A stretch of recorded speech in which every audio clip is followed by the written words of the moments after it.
Namoota ijoollummaa isaaniitiin haadhaa fi abbaan isaanii irraa du'an akkasumallee haadhaa fi abbaan isaanii ijoollummaa isaaniitiin adda bahan umrii isaanii keessatti waan isaan qunnamuu danda'an akkasuma yeroo fuudhaa fi heerumaatii fi yeroo maallaqa argatan waan isaan qunnamuu danda'u qabannee dhiyaanneeti jirra.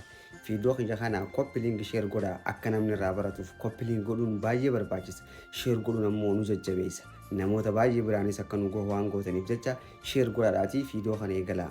Ani barnootaan isin barsiisa isin ammoo koppiliingi sheer godhuun hojii teessanaa taatu. Takkaffaa namni ijoollummaa isaatiin haadhaa fi abbaan isaa gargar bahan rakkina adda addaatu isa qunnamuu danda'a. Maatii yookaan ammoo namoota naannoo keessa guuttatan keessatti ati akkanaa ati haadha abbaan qabdu ati nama akkanaati ati nama akkasiiti ati maarra jaanii hiriyoonni isaanii akka inni faayidaa hin qabne akka inni xiqimii hin qabne gizee hunda rakkina isaa dadhabina isaa qofatti himaa guddata. Yeroo kana keessatti yeroodhaanii fi fuudhaa fi heeruma seene wantoota isaan mudachuu danda'an waliin ilaallu amma takkaffarratti namni haala akkanaa kana keessa guddate gaafa gara fuudhaa seene of qaqqabu baay'ata of qaqqaba abbuma mana isii yookaan ammoo jaalaluma isii kanaahu annama kanaaf hin madaalu namni kun nama guddaa namni kun nama beekamaa namni kun nama kabajaa qabu garuu annama haadhaa fi abbaan qabne annama hiyyeessaati annama kanaan hin madaaluu jedhanii of qaqqabu baay'isu. Yeroo of qaqqaban kana keessatti gammachuu gahaati argachuu hin danda'an maaliif isaan gizee hundi of qaqqaban. Akka isaan qaqqaban kan godhu jalqaba ijoollummaa isaanii irratti rakkina isaan keessa guutansaniitu akka isaan of qaqqaban godhaa jechuudha. Of qaqqabiinsi amma isaan agarsiisaa dhufan kun akka isaan sun ofitti amanamummaa hin godhanne akka ofitti amanamummaadhaan waan isaan barbaachisuu fi waan hunda ol ja'anii dubbatanii waan hunda uummatanii ofii isaaniitti jireenya isaanii kana oofachuu akka hin dandeenye isaan godhaa jechuudha. Inni lammaffaa garmalee namarratti hirkachuu nama amma isaan gaa'ela godhatan kana waan ijoollummaa isaaniitiin haadhaa fi abbaa waan dhabanii jecha rakkina gaafa duraa dhabanii fi waan jalqaba dhaban san abbaa mana isaanii yookaan ammoo jaalala isaanii kanarraa argachuu barbaadan akka malee irratti hirkatan isa irratti of kennan akka haadhaa godhatan akka abbaa godhatan akka obboleessaa godhatan waa hunda kiyyaati bakka jaalaniiti garmalee nama kanarratti of kennuu ni mul'ata. Garmalee nama kanarratti of kennuun ammoo miidhamaaf saaxilaa jechuudha. Namni sunis akkasii tuffatu namni sunis akka hifatu namni sunis akkasii dhiisee deemuu fa'aa minaamin carraa banuu danda'a. Garmalee namarratti hirkachuunis hin barbaachisu jechuudha. Inni sadaffaa fi inni barbaachisaan ammaas gorsaa fi qeeqa sodaatu. Giseedhaanii fi namni tokko isaan gorsuudhaaf isaan qeequudhaaf itti dhufe ijoollummaa isaaniitti immoo wanni akkanaa sammuu isaanii keessa kuufamtee jirtuuf jecha gorsaa fi qeeqa san akka hammeenyaatti fudhatu ni lolu dafaniiti gorsa nama sanii akka negatiifaatti fudhatanii ofirraa deebisuuf jaal akkamitti akkas naan jedhu annama akkasiitii miti annama akkanaatii miti jedhanii deebanii gorsaa fi qeeqa san akka badiitti fudhatanii badii san ammoo ofirraa deebisuudhaaf qolatu jechuudha. Kana kan isaan godhe rakkina ijoollummaa isaaniitiin isaan mudateetitu sammuu isaanii keessa waan jiruuf akka gorsaa fi qeeqa akka hammeenyaatti akka isaan fudhatu kan godhe sanii jechuudha. Kanaafuu gorsaa fi qeeqni isaan hin barbaachisu. Yoo isaan gorsan gorsisan kan namni sun isaan tuffate kan namni sun isaan xiqqeessu jiru kan namni sun isaan maal godhu jiru waan itti fakkaatu jecha gizee baay'ee ni lolan ni aaranii jechuudha. Wanni kunis barbaachisaa jireenya ilma namaa keessatti gorsinii fi qeeqni baay'ee barbaachisaadha. Za'aa namni si gorse namni kun maaliif na gorse gaafa namni si qeeqe namni kun maaliif na qeeqe jedhanii wantoota namni san si qeeqeefsan barachuu fi hubannoo godhuun baay'ee barbaachisaadha. Innis daffaan ammaas miree ofii ibsachuu dadhabuudha. Namni tokko kan ijoollummaa isaatiin akkanatti cunqurfamaa xiqqeeffamaa hawaasa keessatti haadhaa fi abbaa malee akkana cunqurfamaa namni guddate kun miree isaanii ibsachuu hin danda'an. Ijoollummaa isaaniitiin ati usbooti dubbiin beektu osati dubbiin sirraan bareedu usii taa'e jedhanii waan gaqqabaa oolanii jecha inni bakka miree isaa kuma keessa gaqqaba malee waan akkanaatiin barbaada waan akkanaan na barbaachisa bakka akkanaa kan dhaquu fedha waan akkanaa kana argachuu fedha jedhee miree isaa dhibbatti ibsachuu irratti xiqqoo rakkoodhaatu isa mudachuu danda'a jechuudha. Miree ofii ibsachuun baay'ee barbaachisaadha. Abbaa manaa si wajjin giseedhaan fi jirtu abbaa manaa kiyya waan akkanaa na feessa waan akkasii na beersa akkanaa waan akkanaa na feessa jettanii waan isinii dhaga'amu batirritti karaa sirrii ta'een ibsachuu danda'uun baay'ee barbaachisaadha. Kana ibsachuudhaaf maal barbaachisa? Ofitti amanamummaa barbaachisa. Ofitti amanamummaa ijoollummaa waan sirraa fudhanii jecha yeroo ammaa kanaas immoo ofitti amanamummaa qabaachuun baay'ee barbaachisaadha. Gaafa waan ati feetuu fi mira kan kee sirrii isaan baastee ati namatti himte namni ammoo si hubatee waan ati barbaaddu san si godhuu danda'a jechuudha. Giseedhaan fi waa ibsachuu fi mira isaa ibsachuu barbaade arraba isaa kanaan wal dhadhaafu wal dura lallaaqama maal akka jiru wallaala maal akka dubbatu wallaala iddoo namoonni baay'ee jiran keessatti dhaabbatee mira isaa ibsachuu ni qaanfata ni sodaata if gaqqaba an baquu miti an nama bakka jedhaniiti of gaqqabanii mira isaa san amma sabsabaa yookaan ammoo manni bakka walitti qabame keessatti mira isaanii ibsachuu ni sodaatan kan yaada kan kee kana dhoodhaaniif jedhanii yaada isaa san kannachuu irratti hedduu sodaata mira sodaatutti dhaga'amaa jechuu maaliif ijoollummaa isaatiin hawaasni isaa sun akkasitti isa xiqqeessaa isa arrabsaa haasaa wasaa arrabbalfaa waan guutateef jecha ammallee yoraanii fi walgahii san keessatti ammaas namni yaadni kan kee kun akkana jedhanii yaada isaa sun qeequudhaaf gorsuuf deeman akkamitti akkanaan jettan yaadni kiyya akkamitti akkanaan jettan jedhee qeeqaa fi gorsa san gara hammeenyaatti fudhateeti xabii lola biraa haasaa jechuudha. Inni shanaffaa fi inni immaas guddaan sodaa fi shakkii baay'ee qaba. Namni jaalattu kan abbaa mana keetii kana yoo namni kun na dhiisee deeme akkamiin ta'a ijoollummaa kiyyaas akkana ni sodaattaa shakkii guddaa isa keessa seenaa bakka namni kun na dhiisee deemuu deema namni kun akkana jedheeti sodaa guddaatu isa keessatti uumamuu danda'a jechuudha. Sodaan isin barbaachisu shakkiin isin barbaachistu jechuudha. Inni ammaas itti aanu inni lammaffaa inni barbaachisaa kan ta'e namni kanaan ijoollummaa isaatitti haadhaa fi abbaan isaanii irraa du'anii yookaan ammoo haadhaa fi abbaan isaanii adda bahanii ijoollummaadhaan wantoota akkanaa kanaaf saaxilaman yeroodhaan fi maallaqa argatan wantoota isaan qunnamuu danda'u kan waliin ilaalu ta'a jechuudha. Ammaas fiidoo kana koppiliin godhuu inuma hin dagatinaa jecha takka farratti of boonsuuf jecha maallaqa isaanii qisaasu akka isaan bariitan akka isaan bakka nama guddaa akka ta'an abbaa qabeenya akka ta'an akka nama iyyuu beekuuf jechuudhaaf godhuuf jecha maallaqa isaanii qisaasu makiinaa qaalii bituu uffata qaqqaalii bitachuu daa'imandii waraqaa mana bakka waan gaggaarii irratti isaan maallaqa isaanii investu godhuudhaaf maaliif isaan waan kun wanni kun isaan barbaachisee osoo hin taane namni kun akkana jedhanii akka isaan faarsan waan barbaadaniif sababni ijoollummaadhaan namoonni isa xiqqeessaa waan guddateef jecha isa namaa gaditti eenyu gaditti isa laalaa waan guddateef jecha arra gaafa maallaqa argate immoo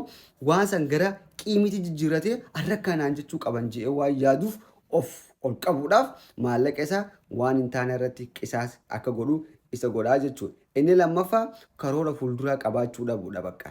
Rakkina amma keessa jiru waan amma isa barbaachisu malee fageessee ilaaluu hin danda'u. Karoora fuulduraa dheeraa qabaachuu hin danda'u. Waan fuulduraa dheeraa osoo hin taane waan amma irratti isa barbaachisu irratti xiyyeeffata. Arra uffata bareedaa uffachuu, arra mana bareedaa keessa jiraachuu, arra silkii bareedduu qabaachuu, arra nama bira fudhatama argachuu bakka malee karoora fuulduraa dheeraa san qabaachuu irratti rakkina isa mudataa jechuudha. Sababni nama rakkina dheeraa akkanaa qabaachuu danda'u miti. Awwaan akkanaa godhachuu hin danda'u, an bakka guddaa akkanaa gahuu hin danda'u, an nama akkasii ta'uu hin danda'u jedhee waan of qabuuf jecha karoora yeroo dheeraa qabaachuu akka hin dandeenyeef isa saaxilaa jechuudha. Kunis dogongora. Ammaas inni barbaachisaanii fi yeroo baay'ee shamarran biyya arabaatirra kan agarru nama biratti fudhatama argachuuf jecha maallaqa isaanii qisaas godhu. Faamiliin isaa obboleeyyan ilmaan adeerranii ilmaan eessummanii namoonni hiriyoonni isaa namoonni naannoo isaa jiru hundinuu isaan bira jaalala argachuuf jecha maallaqa kennuufi jechuu. Isaan kana bakka isaan gargaaruu qofaaf osoo hin taane ati bakka nama gaariidha, ati nama cimaadha, ati si jaalannaa, ati nama akkanaati jedhanii faaruu barbaaduuf jaalala namarraa barbaadu jecha maallaqa isaanii baasanii akka isaan kannan isaan godhaa jechuu. Sababni ijoollummaa isaaniitiin namni ati fayyaddu, ati bu'aa hin qabdu, ati nama akkanaati maarree jedhanii waan guddisanii jecha yeroo ammaa kanatti maal argachuu barbaade inni ati nama kabajaa qabu, ati nama gargaaru, ati nama cinaa dhaabbatu, ati si jaalanna, ati maarree jedhanii atteeshiin isaanis waan isa barbaachisuuf jecha maallaqa isa invest godhaa jechuudha. Inni ammas baay'ee barbaachisaa fi inni shanaffaan waan haaree uumuu sodaachuu. Maaliif yoo waan haaraan uuma jedhe maallaqaan amma harkaa qabu kanaan dhaba hiyyummaa kiyya ka gaafasittiin deebi'a bakkaan gaafa duraatti qofa sanittiin ammaas qofa maallaqaan harka jiru kana hodhaanii fi waan haaree kanatti invest godhe khasaaruun malaa jedhee waan sodaatuuf jecha rakkina as dura dabrisa waan sammuu keessaa qabu jecha waan haaree uumuu irratti hedduu sodaataa jechuudha. Namoonni amaloota akkanaa kana qabdan ofirratti hojjechuun baay'ee barbaachisaadha. Jalqaba irratti wanni sun godhuu qabdan of jaalachuudhaa fi iddoo guddaa ofii kennuudha. Jireenya kanarratti yoodhaanii fi riskiin fudhanne riskiin hin jirtu. Faranjiin no risk no risk jetti. Yoo waan takka irratti riskii fudhachuu baatte riskii argachuu waan hin dandeenyeef jecha rakkina sodaachuun hin barbaachisu. Fiidoo kana koppii linkii sheer godhaa namoota kabanoota irraa fudhatanis godhaa. Haa galatooma. Gorsaa fi dhaamsaa namoota jireenya gammachuu jiraachuu barbaadanii fi jireenya fooyya'aa jiraachuu barbaadaniif. فيديو خي خنا كوبي لينك شير قراراتي وبريجن كجبران ناقيا لايك يقولون كومنتي بريسون أقسمتي سبسكرايب بقولتني يوتيوب في تيك توك إننا ججبيسون ججبنا كيسن إبتنت أرجون أكوان ببريداسين هجرونا قدا تنافو كوبي لينك أركان قدا فيديو خي كيسن لقي فتن خبر جاني سنغافدا نمني توكو جرينيا جمتشو jireenya fooyya'aa jiraachuu barbaade wantoota afreen amaloota afreen kana qabaachuu qaba. Takka farratti waan qaburratti xiyyeeffachuu waan hin qabne caalaa waan qabuuf xiyyeeffannoo kennu. Fakkeenyaaf jalqaba irratti fayyaa qabaachuuf galmachuu argachuu qaba. Fayyaa qabda, ija qabda, harka qabda, miila qabda. Kanneen kanaaf alhamdulillah yaa rabbii kiyyattee waan qabdu kanarratti xiyyeeffattee rabbii keetiif galata galchuu, mana qabaachuu kan kee, hojii qabaachuu kan kee, waan ati qabdurratti xiyyeeffannoo kennitee waan qabdu xiqqoo qabdu sanirratti itti fayyadamuudhaaf tattaafachuu waan si harka jirutti tattaafachuudhaaf irratti hojjechuudhaaf tattaafachuudha qabda. Fakkeenyaaf yoodhaaniifeeti maallaqa hanga xiqqaa qabdu maallaqa guddaa ganaa barbaaduu caalaa maallaqa xiqqaa si harka jiru kanatti akkamittiin fayyadamu kunuu itti fayyadamuudhaaf naa gahaadha. Akkamittiin kana fayyadama jettee gaafatti waan si harka jiru kanarratti xiyyeeffattee kanaan hojii jalqabu yaalte waan guddaa argattaa jechuu. Gaafatti waan si harka jirurratti xiyyeeffattee waan si harka jirurraa gammachuu argatte waan guddaan karaan qallaaliidhaanii wanni ati dhabde sanillee si harka galuu danda'a. Kanaafuu jireenya gammachuutiif jireenya fooyya'aa jiraachuu barbaadde waan qabdurratti xiyyeeffannoo kan waan hin qabne jala booyuu fi kadhachuu fi waywaachuu caalaa waan si harka jiru waan qabdurratti xiyyeeffannoo kennuun baay'ee barbaachisaadha. Inni lammaffaan ammaas namaan of dorgomuu dhiisuu. Namaan of jireenya kan kee jireenya namaatiin hin dorgomsin. Abaluu kana qaba, abaluu kana qaba, abaluu ilmaan qaba, ani kanan qabu, abaluu fooqii qaba, ambaajaajin qabu, amari maarri qaba, maarri jettee jireenya kan kee namaan dorgomuu dhiistee jireenya kan kee jireenya kaleessaatii fi jireenya bara kanaa, jireenya bara dabreetii fi jireenya bara kanaa kan har'aatii fi kan boru jireenya kan keetii fi ofii kan kee qofaan of dorgomii malee namaaniif hin dorgomsisin. Amma dabre maaliin harkadhee ammata kanarra maaliin fooyya'aa beekumsa kiyyaan emotionally kiyyaan energy kiyyaan economy kiyyaan nama jaalala namaa kanuudhaan kanaan amma kan dabree fi kan har'aa kana maaliin jijjiirama qabe jettee of qofaan akka of dorgomtu baay'ee barbaachisaadha. Akkasumatti illee waan namaa laaltee qinaatiin namatti sharri yaadu abaluu kanaa kun barna caalu jira akkamiin na caala jettee gammachuu namaatitti gufuu ta'uu, ilma namaatitti hamtuu yaadu, ilma namaatti sharri yaadu, ilma namaatti haasidummaa yaadurraa fagaachuudha qabdi. Haga dandeessutti yaada ilma namaa, ilaalcha ilma namaa, gocha ilma namaa kana kunis jireenya isaa jettee akka jireenya isaatiitti qalal gootee dhiisu. Ilmi namaa jireenya kan kee kana keessatti waan takka si godhu namni tokko jireenya kan kee kana keessa waan takka si godhuu hin danda'u. Ilmi namaa tokko waan tokko si godhuu hin danda'u. Atiitu sodaa fi cinqaa keessa of galchee akka ilmi namaa waa si godhuu danda'u, akka ilmi namaa si miidhuu danda'u atiitu haala mijeessuu danda'a. Ilmi namaa waan takka si dabaluu hin danda'u, waan takka si hir'isuu akka hin dandeenye amantee jireenya kan kee irratti fokus gootee atis ilma namaatiif gaarii yaaduun baay'ee barbaachisaadha. Inni sadaffaan ammaas fakkeessuu dhiisuu. Akka namni si kabajuuf, akka namni si jaalatuuf jettee waan hin taane irratti invest godhu. Namni ana kabaju jettee maallaqa namaa kennu, namni ana kabaju jettee waa namaa godhu, namni namaa kabaju jettee of ol qaqqabu, namni naa kabaju jettee waan hin taane keessatti wacii baasu. Siigalee waan hin qabne keessatti akka namni si kabajuuf an nama akkanaati, an beekumsa akkanaan qaba, an qabeenya akkanaan qaba, an nama akkanaati jettee of ol guddisuu dhiisuu. Gaafati waan hin qabneen of yaamuu fi of guddisuu eegalte eenyummaa kan kee ka sirrii onneen tantee si beekti waan taateef onneen tanteetii fi emotionally kan keetii fi ati waliin buutanii depression keessa seenta, cinqaa keessa seenta. Waan namaan hin qaba jette san jireenya kan kee keessa fiduu waan yaaddu jecha waan sinis waan fiduu hin dandeenyee fi waan qabdu kana dhiistee waan hin qabne jala akkati fidu waan hin qabneef akkati rakkattu si godhaa jechuu. Jireenya kan kee kana jireenya fakkeessaa jiraachuun waan hin qabne jala akkati bochuu waan si godhuuf jecha. Inni afuraffaanii fi inni barbaachisaa ammaas namarraa waan gaarii eeggachuu. Ati namaa waan gaarii gootee, nama gargaartee, nama waa kennitee, nama maallaqaan, uffataan, nyaataa, dhugaatiin, yaadaan waan adda addaatiin nama gargaartee ati namarraa waan gaarii eeggachuu.